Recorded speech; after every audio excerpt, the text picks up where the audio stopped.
Dineklarang insufficient in substance ng House Committee on Justice ang dalawang impeachment complaint laban kay Pangulong Bongbong Marcos. Yan ay kahit may ilang miyembro nito ang naniniwalang sapat ang nilalaman ng ikalawang reklamo para umusad. Ayon sa mga nanaig, walang naipakitang may direktang utos ang Pangulo kaugnay sa mga bintang sa kanya, gaya ng umunoy budget insertions at allocables.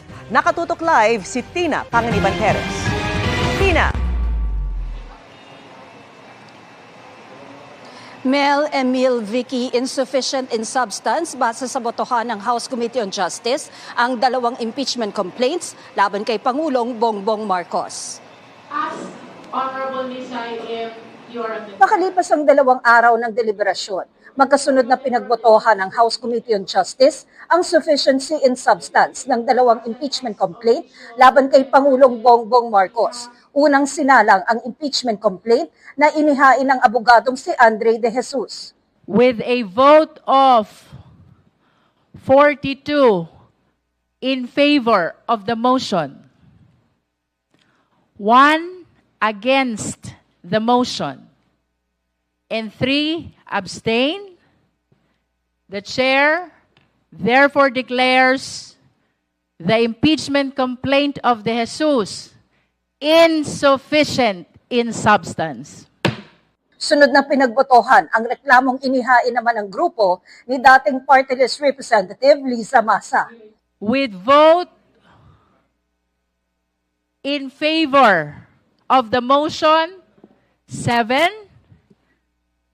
and those against the motion, 39, with 0 abstention.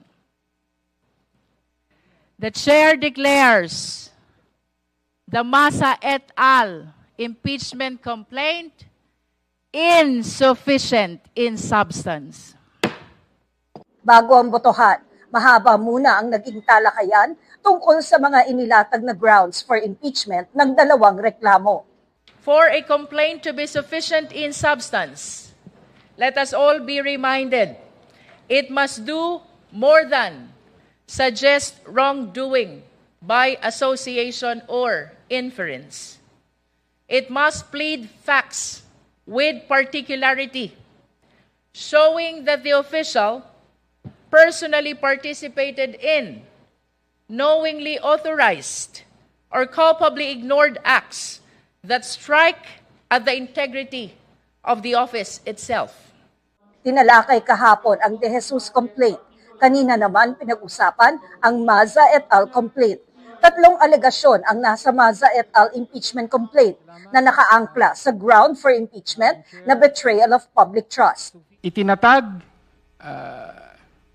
pinahintulutan at pinatupad ni Pangulong Bongbong Marcos Jr. ang isang opisyal na patakaran ng allocables at non-allocables sa pagbubuo ng DPWH budget. At ito ang naging batayan at bahagi ng isang buong sistema ng sentralisadong korupsyon na nagresulta sa tinatawag natin ngayong flood control corruption scandal. No? Ang Pangulo at tanging ang Pangulo lamang mismo ang may kapangyarihan na tuluyang mag-authorize ng release ng 213 billion pesos na unprogrammed appropriations na naging balon ng malawakang korupsyon. Kaya ito ay malinaw na pagtataksil sa tiwala ng taong bayan. Si President Marcos Jr. ay direktang nag-utos ng budgetary insertions na di bababa sa 100 bilyong piso. Direkta rin daw na nakinabang siya sa di bababa na 8 bilyong piso na ipinadala sa mga tauhan niya. Sabi ng ilang miyembro ng komite, walang naipakita sa reklamo na may direktang utos ang Pangulo kaugnay sa mga bintang. It is clear from the complaint that the President did not do any overt act that will show that he directed these 3 schemes. Having an imperfect policy direction is not an impeachable offense. Accusations are not factual allegations. Presidential approval of the release of these funds does not equate to discretionary indulgence. It is actually a requirement of law. There is no allegation or statement showing any administrative order, memo, executive order, or any directive executed by the President himself.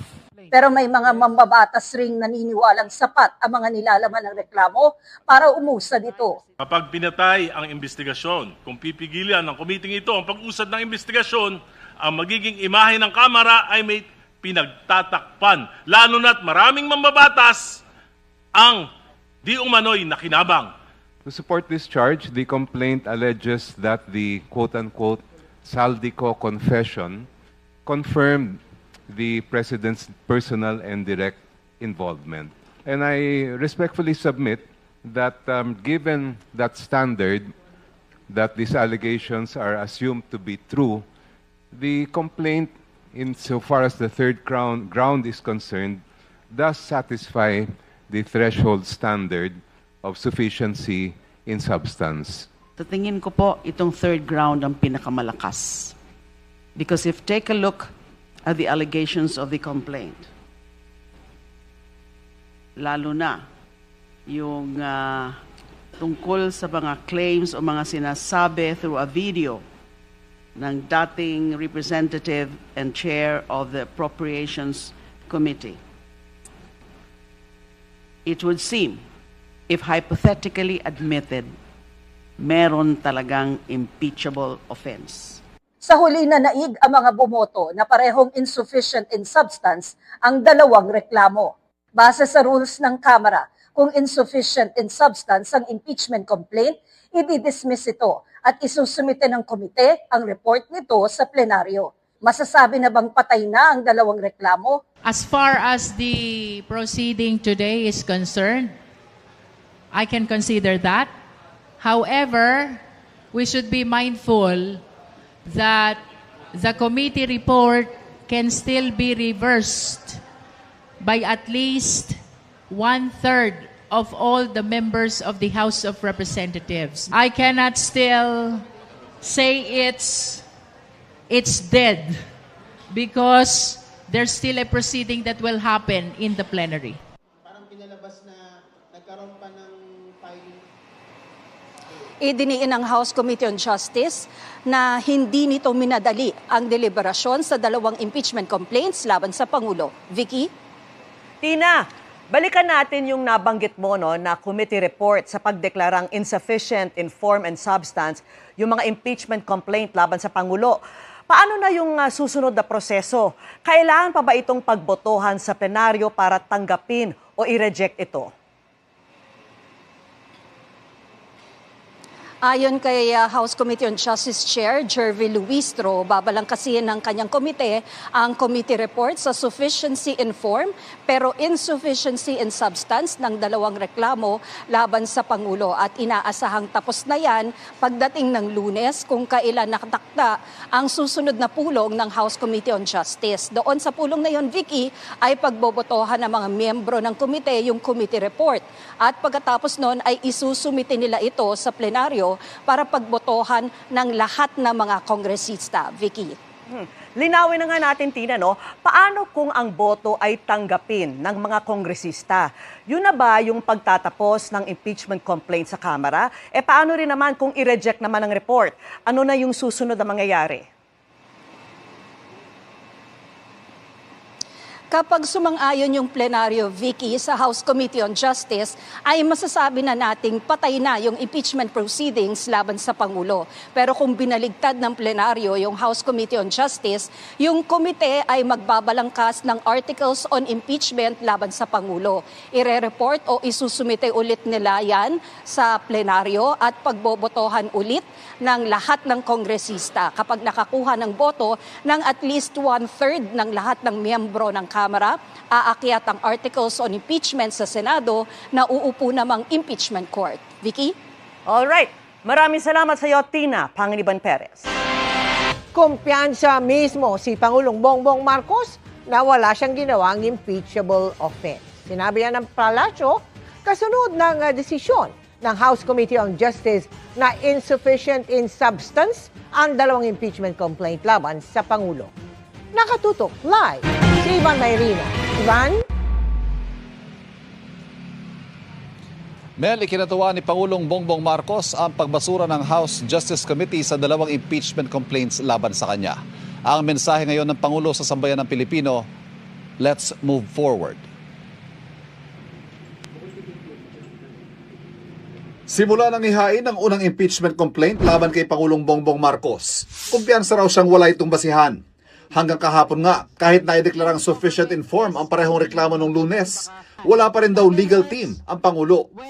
Hindi naman daw dahil kumpiyansa ang Pangulong kaalyado pa rin niya ang nakararami sa Kongreso, kundi dahil sa paniwalang sadyang mahina raw talaga ang mga reklamo.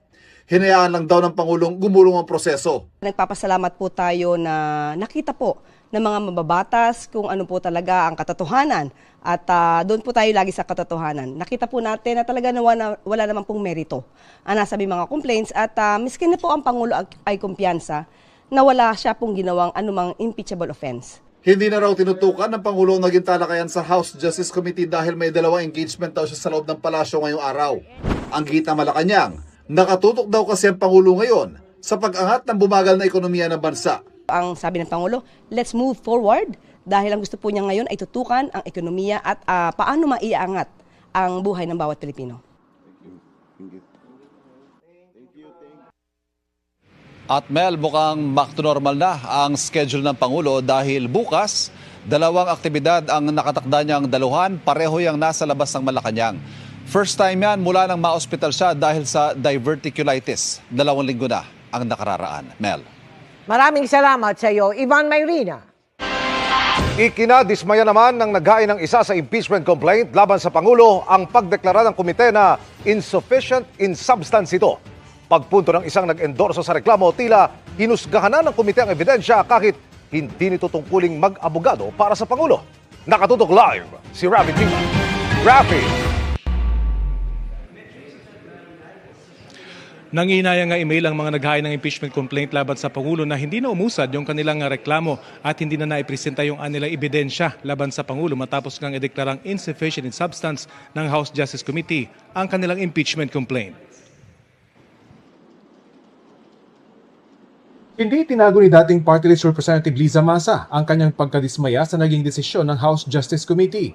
Ang kanilang impeachment complaint, pati ang reklamo ng abogadong si Andre De Jesus, parehong dineklarang insufficient in substance ng komite. Ngayon pong hapon na ito, 3:03 p.m., pinatay ang katarungan para sa maraming mamamayan na naghahangad ng katarungan dahil sa malawak na korupsyon na kung saan ang presidente mismo ang nasa tuktok.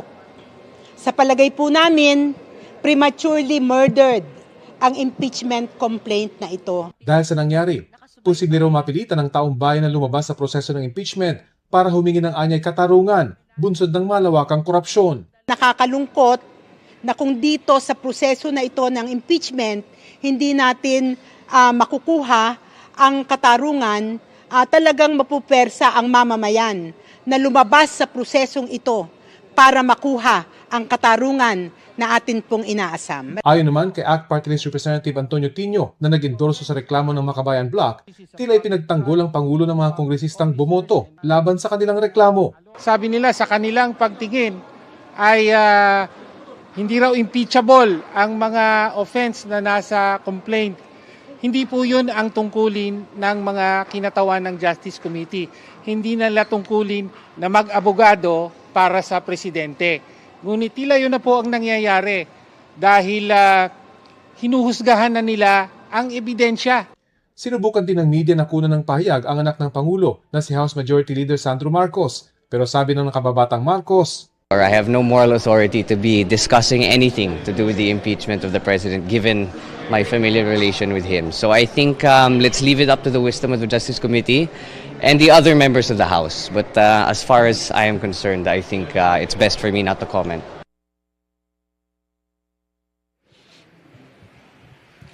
Pag-aaralan pa daw ng mga naghain ng impeachment complaint kung dudulog sila sa Korte Suprema. Isa pa rin daw itong opsyon. Pero aminado ang Makabayan Bloc, masalimuot ang opsyon na ito.